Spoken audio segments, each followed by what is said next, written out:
Perhatikan,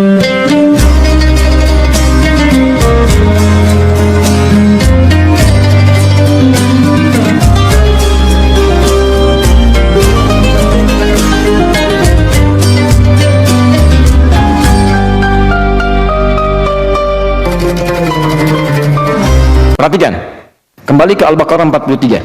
Wa aqimus shalah, tunaikan salat dengan sempurna. Wa atuz zakah, keluarkan zakat dengan tulus, jangan pamrih. Tapi tidak berhenti ayatnya sampai situ. Padahal Allah bisa cukupkan, salat selesai, zakat selesai. Tapi tiba-tiba ayatnya berbunyi, waraka'u ma'arraki'in, rukuklah secara sempurna bersama orang-orang yang rukuknya sempurna.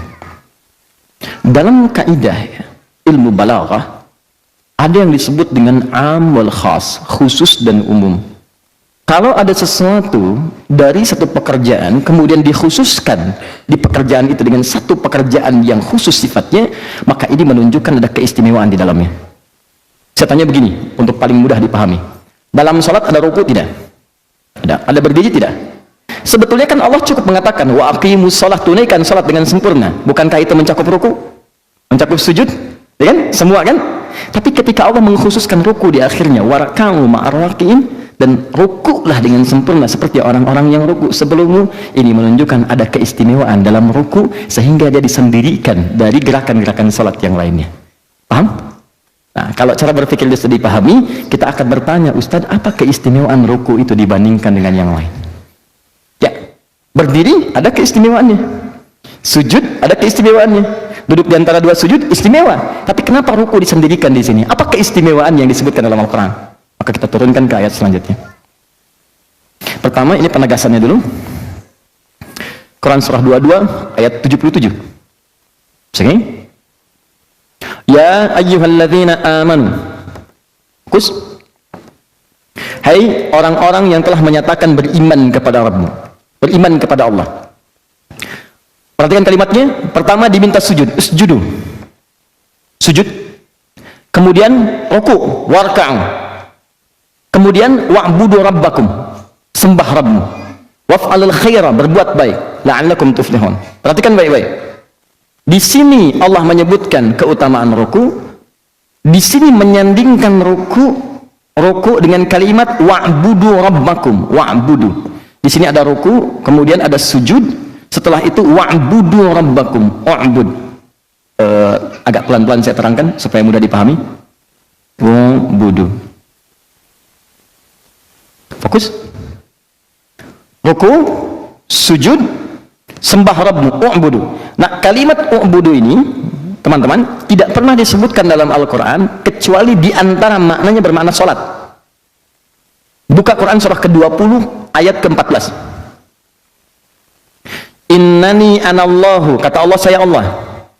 La ilaha illa ana, nggak ada Tuhan yang wajib disembah dan dipertuhankan kecuali saya. Fa'budni, fa'budni, sembah saya. Fa'budni, u'bud. Nih, kalau bentuknya jamak, u'budu ini. Fa'budu, u'bud itu tunggal, fa'budu itu jamak bentuknya. Karena itu ketika kita menyembahnya, kita katakan di pertemuan lalu, iyyaka na'budu. Masih ingat? Iyyaka na'budu. Nah, kalimat iyyaka na'budu bukankah diucapkan dalam salat? Ya, karena itu setiap ada kalimat u'budu, u'budu, u'budu, u'budni, itu makna pertamanya salat. Lihat sini, apa korelasinya dengan ruku? Seakan-akan Allah ingin menegaskan di ayat yang ini. Lihat baik-baik, kalau yang ini rukuklah bersama orang-orang yang ruku, tunaikan ruku secara sempurna. Kalau yang ini, hei, ada yang penting dalam ruku ketika engkau tunaikan salat itu. Jelas? Tunaikan ruku dengan baik, sujud dengan baik, dan tunaikan salat dengan sempurna menyembah Rabbmu ketika engkau beribadah kepada Rabbmu. Ada isyarat di ayat yang kedua ini ketika mempertemukan, menyandingkan ruku dengan kalimat ibadah, seakan-akan Allah ingin katakan begini rahasianya, hei, saat ruku dekatkan dirimu dengan Rabbu, pasrahkan untuk menyembah Allah saja, bukan pada yang lain. Kenapa isyarat ayat ini muncul? Ini kisahnya. Dulu orang Romawi, orang Persia, kalau ingin menghormati rajanya, maka di antara kebiasaan mereka yang Romawi, dia akan ikatkan tangannya begini, kemudian dia ruku begini. Jelas? Ini adalah simbol kepatuhan, ketaatan, dan juga dikultuskan sebagai penyembahan kepada rajanya, ruku mereka. Ada di antara mereka yang sampai sujud. Anda lihat misalnya kayak ada film-film kolosal yang zaman dulu itu, kan suka ada gerakan-gerakan demikian, kan? Begini, kemudian ruku seperti ini, ya, membungkuk, ada juga yang sampai sujud. Allah turunkan ayat di sini, Allah katakan, ruku dan sujud hanya untuk disampaikan kepada Allah saja. Di ketika Anda pengen ruku, bukan sekedar ruku, bukan formalitas ruku. Kalau cuma ruku, jangankan Anda, yang non-muslim pun bisa ruku.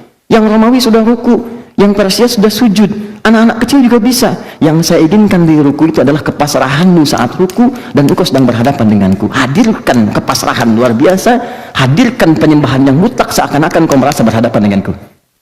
Di rahasia pertama diminta kita ruku, warka'u ma'arakin, Al-Baqarah 43. Rahasia yang kedua, saat kamu ruku, jangan sembarang ruku. Kamu mesti beda dengan yang Romawi, mesti lain dari yang Persia, mesti lain dengan yang anak-anak kecil.